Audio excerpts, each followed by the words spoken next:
ښه مولوي صاحب یو بل ملګري دا سوال کړی دی چې یاره کوروالی مې ده که نه واده مې وکړو نو دا زما چې کومه کوروالی ده آیا زما په دې کوروالی باندې زما د مور پلار د خدمت حق شته دی او که نشته دی؟ ماشاءالله ډېر ښه سوال دی دا جي. اصل کې چې کله یو سړی یو نوجوان واده وکړي او دا نوجوان دا پردی خور او لور چې دا راولي خپل کور ته، نو ګوره دا چې راځي دا د خاوند د دوو سترګو دپاره راځي. دا چې خپل رور پرېږدي، خپله مور پرېږدي، خپل پلار پرېږدي او دا د خاوند کور ته راځي، دا صرف د خاوند دپاره راځي. اوس د مور او پلار یعنی د خواښې اسقر خدمت چې دی نو هغه په خاوند باندې دی، هغه د هغو بچی دی او هغه به د خپل مور او پلار خدمت کوي.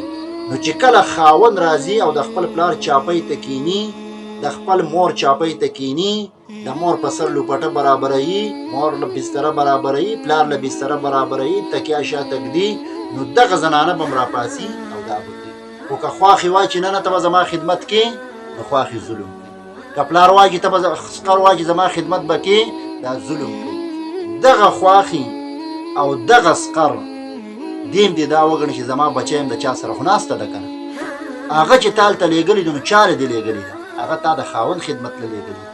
نو په داسې دې زنانه باندې شرعا لکه یو خو دا زمونږ رواج دی، داسې کېږي په کور کې لیور دپاره مغه خدمت کوي، د سقر دپاره م کوي، د خواښې دپاره م کوي، او چې کور کې څومره افراد دي ټولو دپاره ښه خبره ده. خو که چېرې هغه په خپل مرضۍ نه کوي نو دی په هغې باندې زور نشي راوستی. ځکه چې شریعت وایي چې نکاح هغه سړي له پکار دی چې هغه د دې بیبي اخراجات پوره کولی شي، د دې هغه کم حق دی هغه پوره کولی شي. اخراجات څه دي؟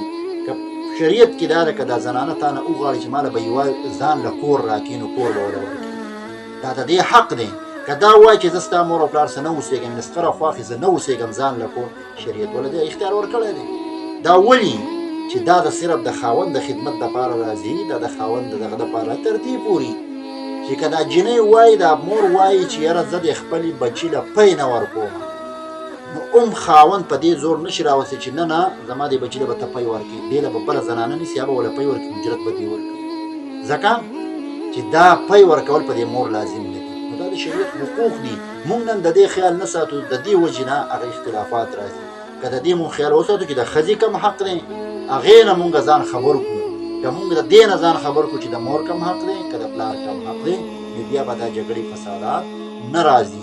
الله دې معافي کوي. نن سبا داسې حالات راشي. یو واقعه درته اورم. یو نوجوان دی، نوجوان واده کړی دی، واده چې کړی دی ښځه یې راوستله، نو په کور کې میره مور و پلار یې و، اختلافات راله، هغه وایي دا زما خدمت نه کوي، دا نه کوي، هغه نه کوي. اخر هغه نوجوان یې د کوره ویستو، هغې ښځه روان کړه لاړو د سقر ځای ته. وایي سقر ځای ته چې لاړو میاشت نیمې وخت تېر کړو، هغې نه وروسته په ژوند نه یم پوه شوې، بیبي په هغه مینه او محبت نه یم پوه شوې. وایي داسې حد له رالم چې د بیبي م راته وایي چې ما له طلاق راکړه. وایي ما چې د ما قام قبیل دی زه به څه کومه؟ نو ډېرې زیاته غوسه کړومه او بیا مې تمانچه راواخېسته ورته بیبي وویشته.